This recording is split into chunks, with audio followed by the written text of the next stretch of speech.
Team, welcome. I'm very excited to be here. Thank you, Coach Halliburton. Hutto Hippo's best mascot in all of Texas, in my opinion. So great call, Coach. My athletic career began in middle school, much like all you. Started lifting weights there as a middle school football player, then set the tone into college Texas football from Katy, Texas, a powerhouse within the Texas football community. The only problem is I didn't go to Katy. I went to Katy Taylor. So after years of working hard and getting my butt kicked, there was a lot of lessons within there. My teammates, we were captains, we were leaders, and we decided to take our performance into our own hands, despite what our football coaches painted the picture of our performance, and we started a lacrosse team. So 5 of the 10 of us that started that team went on to play college ball. And then here we are 22 years later after starting that team, and it's still running strong in Katy. And we're starting to see an explosion of lacrosse in Texas. I'm currently coaching in Austin, Texas, so aiming to give back to the sport. So lacrosse became my first opportunity to step into the role as a leader. I got the opportunity to go play some East Coast ball at Marymount University and play. From there, I was a 3-year captain, 4-year starter as a lacrosse player from Texas. That's an oxymoron, at least 20 years ago. I basically played linebacker with a stick and had a lot of fun doing it. I had more career knockouts than I did goals. Very physical player. Bringing that to a finesse sport on the East Coast, it was easy pickings. So that leadership role, the buy-in that I got from my team by being the leader in the weight room and on the field, presented an opportunity from the coaching staff to recruit me to be a grad assistant coach at that university. So I had this chance to now step in. These were my teammates. Now they were going to become my athletes. They were still my friends, and I had to learn to walk that line between leadership, where team captain was a special responsibility, but we're still hanging out at the end of the day. I'm having meetings with coach, aiming to hold them accountable. We're still hanging out. Now it was shift. I am all full-time coach, and I have this responsibility to take them. Part of my job as a sport coach, especially the rookie sport coach, was cutting film. This is way before Hudl. Any of you sports coaches out there, Hudl is the greatest invention of all time. Because back when I started to coach, we had still some old school coaches that were VHS tapes. Then they were shifting to DVDs. And then when you reach out and email and say, hey, I need this tape, or we're in the middle of the season, I'll trade you this team that we played for that team. And it's like a bartering system. Well, as rookie, I had to collect all these.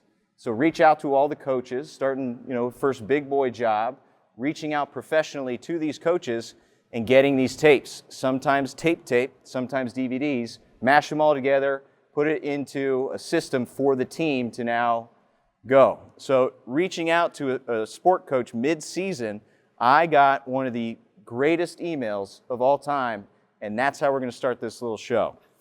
So I'll read my email that I sent. So film swap. Any sport coaches know that. You just keep that chain going. Coach, we watched, and the schools have been changed just to protect the innocent. Coach, we watched the MU film and looked at the scout. My question is, why do you think your guys stepped off the gas? It seemed that in some of their games, they just fold, but not against you or Wesley. This is an absolute must-win for us this Saturday, and I'm just looking for insight and to add to their struggles. Thanks. Reply. Coach, that seems to be the million-dollar question. We were up 4-1 and 5-2 to KC and lost 10-8. As you saw, we were up 5-1 to MU and lost 6-5. We were up 3-1 to WC last night and lost 7-6. My only answers are my kids are mentally soft and don't have a cutthroat mentality. Other thoughts? Too many hugs when they were young from mommy and daddy. Not enough red meat. Guys only date one girl at a time now instead of 2 or 3. Too much organic food and not enough additives and preservatives to make people chemically induced. Too much money has these kids drinking top shelf instead of plastic bottle charcoal filtered vodka. Frats. Too many buttons on video game controllers, no trans fat in French fries, and never enough salt. Sorry about the rant, but I need some laughter today in my life. I wish I knew the answers. Coach. This is 2011. So times have changed a little bit, but how many of you have ever felt a similar just frustration when you are just banging your head against the wall trying to reach these kids? Yes. Well, we almost can see all hands up, whether it's one or two individuals or sometimes a whole team if you ever reach that point in the season, especially from the strength and conditioning side. And it's tough. It is frustrating. So that's part of this frustration as coaches of how we can change and have a perspective shift in an aim and attempt to connect to kids through movement. They're playing their sport. That is key. Sport is movement through space, problem solving, camaraderie, all the stuff that we love and admire as coaches. We just need to translate that in language that they understand. So I have three empowerment promises that this whole presentation is going to cover. Number one, perspective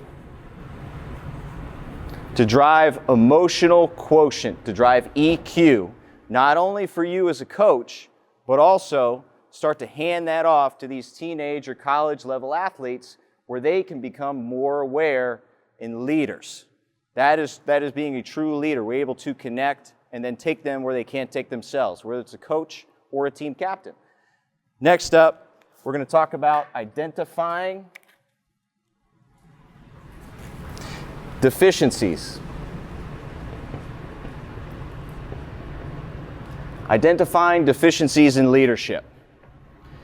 This is one of my biggest pet peeves, especially with the sport of football. A lot of high school coaches, they look at the quarterback and say, you're the leader of this team.